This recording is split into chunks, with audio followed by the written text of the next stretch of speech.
Well, hello everyone, and welcome once again to beautiful Rocky Mountain National Park. Well, it's late November. Thanksgiving will be here in a few days, and before we know it, it'll be Christmas and 2025.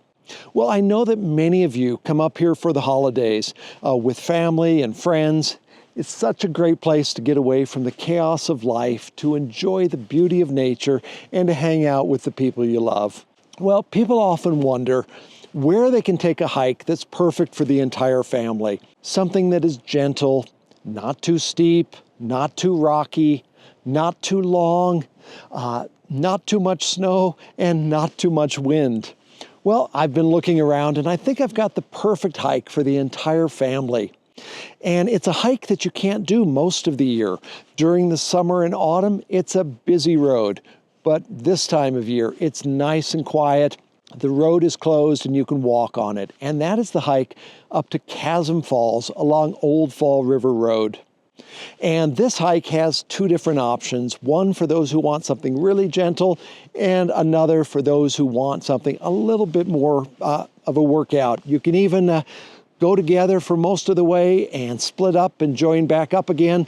It allows a lot of different great options for doing it as a family. So let's head over there and I will show you the hike. Now this hike begins about a mile west of Horseshoe Park on Fall River Road. Just drive down until you reach the West Alluvial Fan parking area.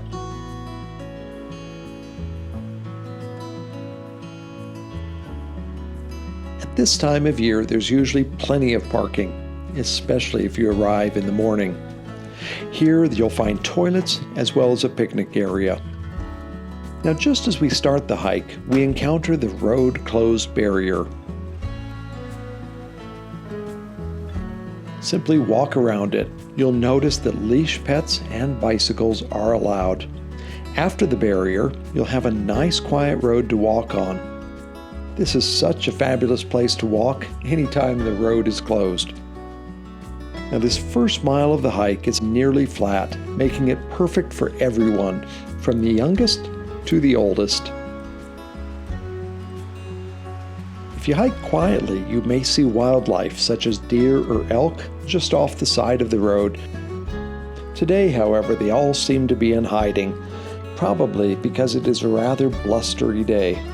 However, the winds in this area are much gentler than in other areas of the park today. As you head down the road, you'll pass a small cabin on your right. This cabin is privately owned, even though it's in the national park, and that's because this family owned it before the national park was established in 1915.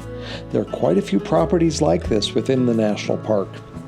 Now, the first portion of this hike is through an aspen forest. These aspen trees are gorgeous all year round with their elegant white trunks. However, if you get a chance to visit the area in the spring or in the autumn, it can be wonderfully vibrant.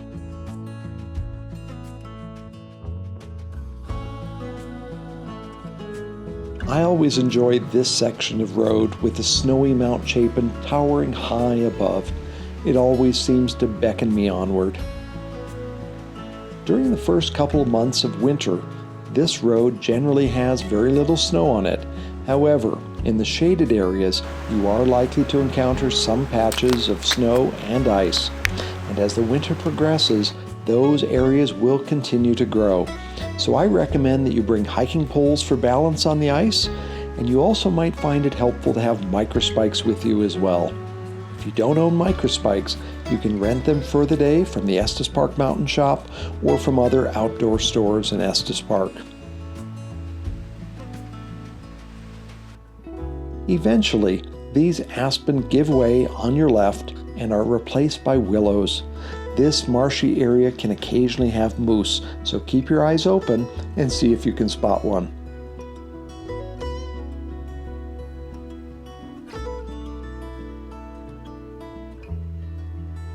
Off to your right, the terrain will begin to get steep. In the autumn, you can sometimes see bear up above enjoying the berries that grow along the rocks, but right now, those bears are having their winter nap. After a while, the road will reach another barrier with a road closed sign. we've now walked 1 mile with very little elevation change.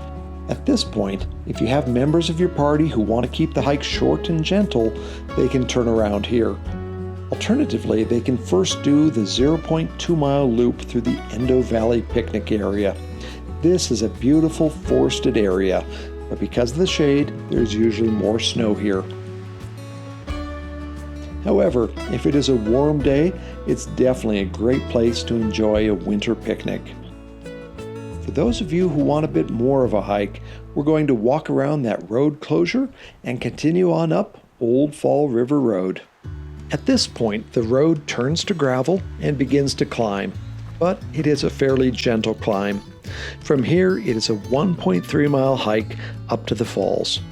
As we start to gain elevation, be sure to stop and look behind you from time to time. You can enjoy some nice views over the valley with Deer Mountain in the distance. On this day, I enjoyed watching the backlit aspen down below and even made a photograph here that I'm pretty happy with. Old Fall River Road was opened in 1920 and was the first road connecting the east and west sides of Rocky Mountain National Park. It winds upward for 9 miles to the Alpine Visitor Center, located at about 11,800 feet above sea level. Though don't worry, we're not going to go that far today. Now this road closes in mid-October of each year and then doesn't reopen to traffic until sometime around the 4th of July. This road is simply too difficult to plow, and higher up there are several areas that are prone to huge avalanches. Those avalanches often continue well into the spring. As we begin to get higher up, we are more exposed to the wind, and the trees can be seen dancing around us. However, it is nowhere near as windy as it would be up at Bear Lake today.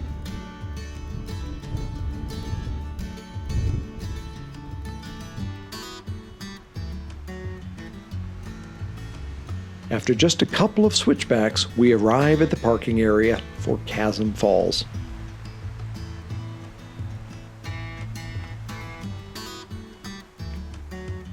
Now, the descent to the falls can often be icy, so I recommend having microspikes with you. On this day, I was fortunate not to have any icy steps, but often they can be treacherous, so bring microspikes. Now, once you arrive at the platform, you have a great view of the falls, which at this time of the year is slowly turning to ice. In just a couple of weeks, it will be fully iced over.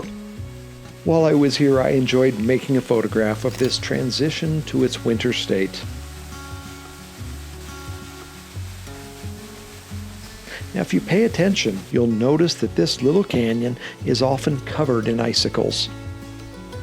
After you've enjoyed this hike, you can return back down the road, or if you still need some exercise, you can continue on up the road.